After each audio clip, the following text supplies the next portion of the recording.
Hola, ¿qué tal? Mi nombre es Ricardo Infante, trabajo en la Universidad Autónoma del Estado de Guerrero, en México, en el Pacífico Sur, que es donde está ubicado el Estado de Guerrero. Y trabajo en la Universidad del Estado, en el área de educación a distancia. Nosotros, coloquialmente, en nuestro grupo, que son 4 amigos, que nos dieron la oportunidad de trabajar para los adolescentes, le decimos la universidad virtual. Y estamos en esta serie de hechos trascendentales de la humanidad. ¿Sí? ¿La recuerdan ustedes? La recopilación del fuego, fíjense bien, recopilación, porque el fuego no lo inventaron los humanos. Bueno, luego las primeras herramientas. Hemos hablado de cómo surge, por ejemplo, la agricultura, cómo surge la ganadería.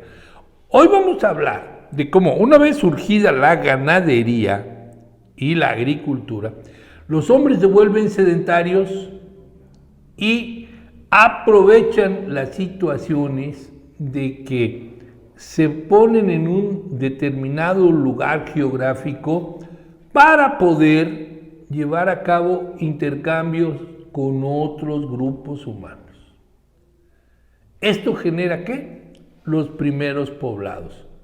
Pero esos primeros poblados también generan que haya la delincuencia. Imagínense ustedes que alguien ha trabajado todo el año, recoge su cosecha, la tiene en una choza circular, con su techo de varas y demás, y ahí tiene guardada su cosecha, tiene sus animalitos, que son chivos, borregos, quizá algunas, no sé, un burro, que es lo que más o menos se da en el área de la Mesopotamia, y llegan una banda de delincuentes con flechas, con lanzas, con mucha violencia, y saquean lo que aquellos hombres y mujeres han hecho con tanto trabajo. A lo mejor alguien de este grupo familiar, porque son familias que se van aglutinando y van a formar una pequeña unidad social que le vamos a llamar clan. Me parece que hay un anterior que es el gen, pero normalmente aparece como clan cuando un grupo de gentes que ya tienen una relación familiar, es decir, alguien se casó con la hija del señor, o un hijo se casó y trajo a alguien más a vivir a este grupo, que era un grupo familiar, empieza a crecer y se vuelve un clan. Y entonces ese clan necesita defender su propiedad. Ese clan necesita jerarquizar cómo se va a llevar a cabo el trabajo. Es decir, el jefe, el pater familia, el jefe del clan, el guía, el caudillo, o como le decían los taínos, el cacique, que es el más capaz para cazar, es el más fuerte, es el que tiene más capacidad de trabajo, etc. Los demás lo siguen por consenso. Y obviamente, sobre todo en el ámbito familiar, pues él es el jefe de ese grupo, de esa familia, y su señora pues es la segunda de a bordo, ¿no? Y el hijo mayor va a ser el que lo herede de él, y así. Y estamos hablando de una estructura que existe incluso el día de hoy. Pero cuando empiezan a juntarse varios grupos y forman ya no un clan, sino un pequeño poblado donde llegan gentes de varios clanes que son comerciantes, que venden sus semillas, que hacen cosas, hacen herramientas, etcétera, etcétera, para evitar que los malos elementos de la sociedad, o sea, lo que nosotros le decimos delincuentes, abusen, forman un grupo que va a defender ese lugar y alguien lo encabeza. Alguien lo encabeza. Es la simiente de lo que después va a ser lo que vamos a conocer como el Estado. ¿Qué va a pasar? Bueno, pues vamos a pasar por varias. Está el clan, sigue la tribu, después esos poblados van a crecer y se van a convertir en ciudades. Y luego de eso se van a volver ciudades-estado. ¿En dónde se da eso?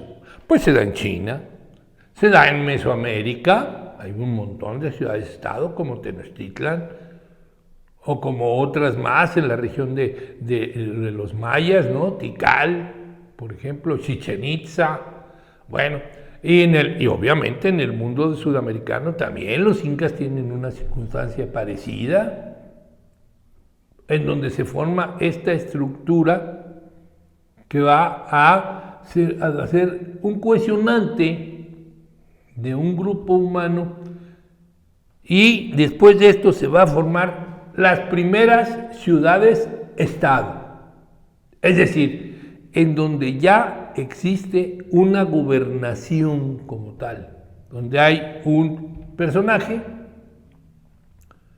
Yo diría que hay dos personajes, uno que dice que es el representante de los dioses o de los fenómenos de la naturaleza, y otro que es el que es poderoso porque es un buen guerrero, porque tiene las mejores tierras, por etcétera, etcétera, que vamos a terminar llamándole el rey. Eso se va a prolongar por miles de años. Y después de esto vamos a llegar a la formación, después de los reinos. Va a haber cambios muy importantes después del siglo XVII y se va a formar las repúblicas, como la nuestra, como la de ustedes, como la de todos los que nos juntamos a platicar. Vivimos en repúblicas, es decir, se toma el término de un concepto en latín, la responsabilidad pública, la responsabilidad del pueblo. ¿Cuál es su responsabilidad? Elegir a sus dirigentes, a los cuales se les delega el derecho a la violencia. Es decir, los únicos que pueden portar armas y reprimir son los que están al servicio del Estado, en este caso encabezado por un rey, por un presidente. Él es el que dice cómo se ejerce la violencia. Nadie más puede andar armado. Pero además de eso, el gobierno no puede vivir de nada. Entonces, ¿qué se hace desde las primeras ciudades? Se les va a dar grano, se les va a dar animales de comestibles a aquellos que se encargan de la seguridad y de la organización. Esto se va a convertir ¿en qué? Los impuestos. Después del siglo XVII se desarrollan varias teorías sobre cuál es el origen y el desarrollo del Estado. Por eso tenemos que tener mucho cuidado cuando decimos es un crimen de Estado. No. Es un crimen gubernamental. Hubo gentes asesinadas por policías, por soldados, pero es un crimen gubernamental. No es el Estado. ¿Por qué? Porque en el Estado está la población, que es la que delega poder en cierto grupo humano, y está el territorio al cual pertenece. Es decir, el Estado tiene territorio, población y gobierno.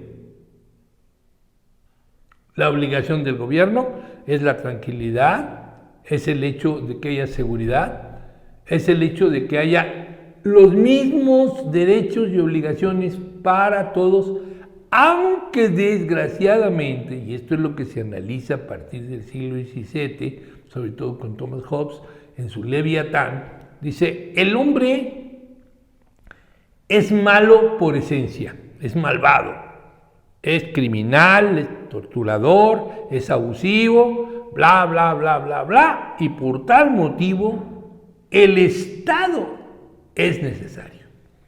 Un Estado fuerte, porque él era partidario de los reyes.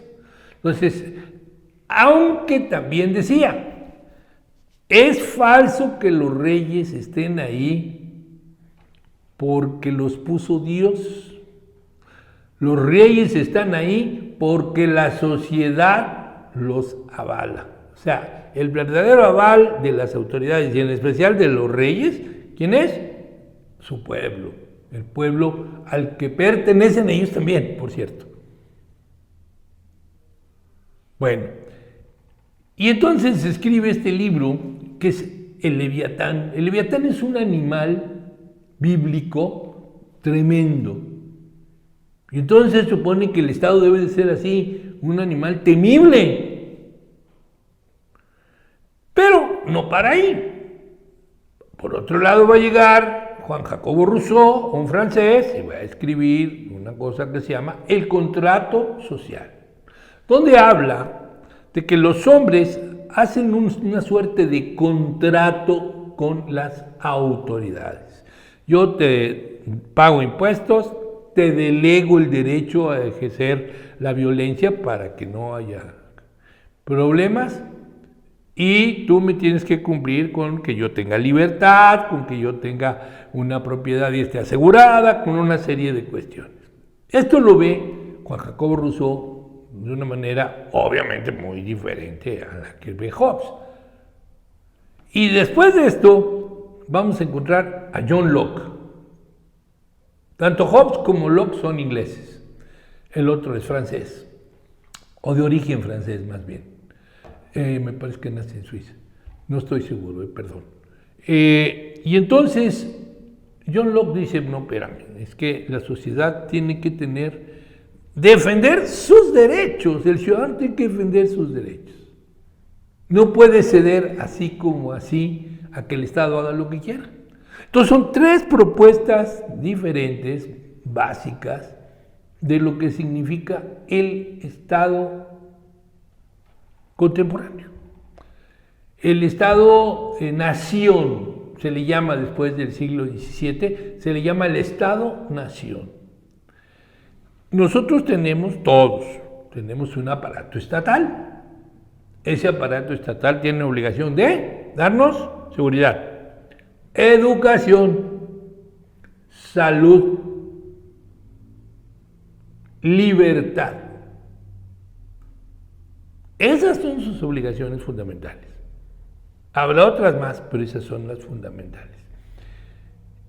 Y esto nos permitió también que la sociedad se afianzara en torno a aquellas ciudades-estado, llegaran muchas gentes que ni siquiera habían nacido por ahí cerca, pero que llegan a la protección de aquella estructura que parece magnífica, aquellos que viven en el campo aislados por allá, en un pequeño clan, que son víctimas, como ya dijimos, de la violencia de cualquier grupo. Entonces, llegan, dicen, está bien, yo trabajo.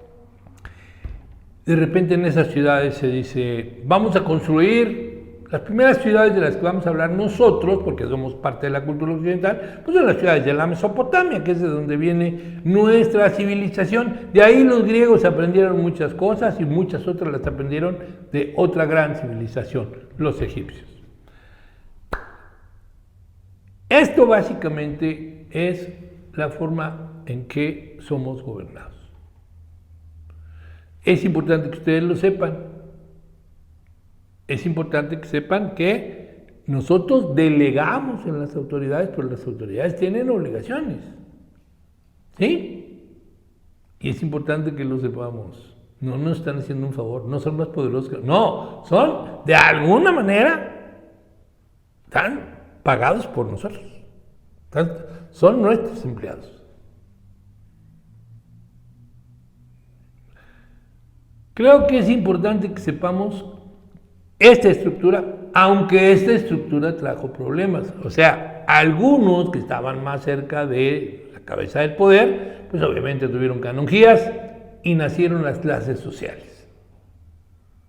¿sí? Aquellos que solamente pueden vender su fuerza de trabajo y aquellos que tienen o han acaparado tierras, propiedades, riqueza, ¿sí? O sea, nuestra sociedad está muy lejos de ser perfecta. Se supone que algún día habrá una sociedad donde ya no haya necesidad del Estado, donde habrá una forma consensual de sacarlo adelante. Muchos teóricos políticos lo plantean así. Por hoy yo les doy las gracias y seguiremos viendo los avances importantes de la humanidad. Yo creo que es importante que la próxima vez platiquemos de una parte que de alguna manera tiene que ver con lo que vimos hoy, las leyes. ¿Siempre hubo leyes? ¿Cómo surgieron las leyes? ¿Dónde surgieron? Gracias, es un placer.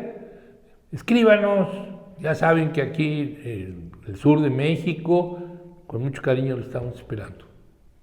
Que la pasen muy bien.